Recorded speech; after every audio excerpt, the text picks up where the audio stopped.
Welcome, televiewers.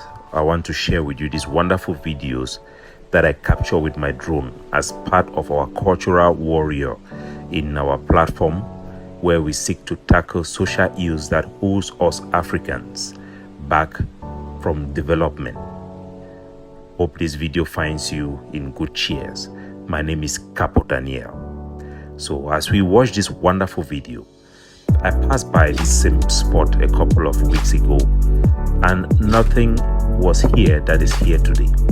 That means there have been a lot of progress in this particular place, which I want to capture in my drone and share with you so that it will give you a moment of reflection, especially those back in Africa. As you watch this Canadian yielding abundant maize in a few short months of their growing season, because Canada has a long winter, they have a very short period of growing maize and every crops, but they maximize it. We have an abundant blessing of year-round in Africa, yet if you compare what we produce in our fields, it's very low compared to what we see in countries like the United States and Canada that has very short period of growing crops. We have 12 months with sun and rain, yet we find ourselves struggling to produce enough food to feed our population.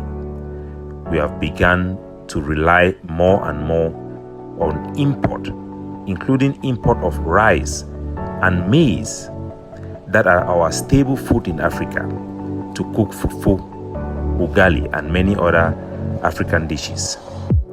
We import these products from countries that face snow and ice for half a year. Imagine that. Nations like Canada, with only a brief window of warmth, not only feed themselves, but export their harvest across the world. Meanwhile, we have a gift of time and fertile land, but we haven't yet harnessed the technology or the infrastructure to make the most of it. We are losing out not because our land is lacking, but because we need to modernize, to preserve, and to plan. We in Africa, we need silos, we need storage facility that can keep our harvest stable so that we can maintain a fair price and feed our population year-round. We need to be able to transform our product so that we don't have abundance during seasons and suffer lack out of seasons. So as I share with you this video, as you watch this magnificent Canadian industrialization, this is an eye-opener to those who follow me back in Africa. If we do not act, we risk the irony of importing rice and maize that our ancestors for generations never imported from abroad, and we will be importing them from countries that have winter and ice. That will be a shame when we have all the natural advantages to be self-sufficient and even to become exporters ourselves. Yet today many African countries are importing corn from Western countries. It is not acceptable. We have not modernized the amount of work that one person will do here in all this field that you see. It will take a whole village, months and months, to be able to compete with a single individual who is mechanized in the West. So let this video be not just a showcase of the beautiful landscape of Canada. Let it be a wake-up call for us to adapt these innovations, to invest in our agricultural capacity, and to ensure that we not only feed ourselves, but we strive and feed the world. Together, we can turn our land into places of abundance and pride. I hope this video inspires you. As I go around and drive around Alberta, I see a lot of spots where you find the government or individuals exploiting oil in their vast land in the hinterland. in very simple technology and feed them to this platform to the general grid. And I remember growing up in Africa, there are places where I walk in the forest and I find even oil oozing out of our land, yet untapped. We will wait until the white man will come and tap those things, and then we start fighting over the spoils. Wake up, Africa. We can do better than we are doing. May God bless you and inspire you. And may God bless motherland Africa.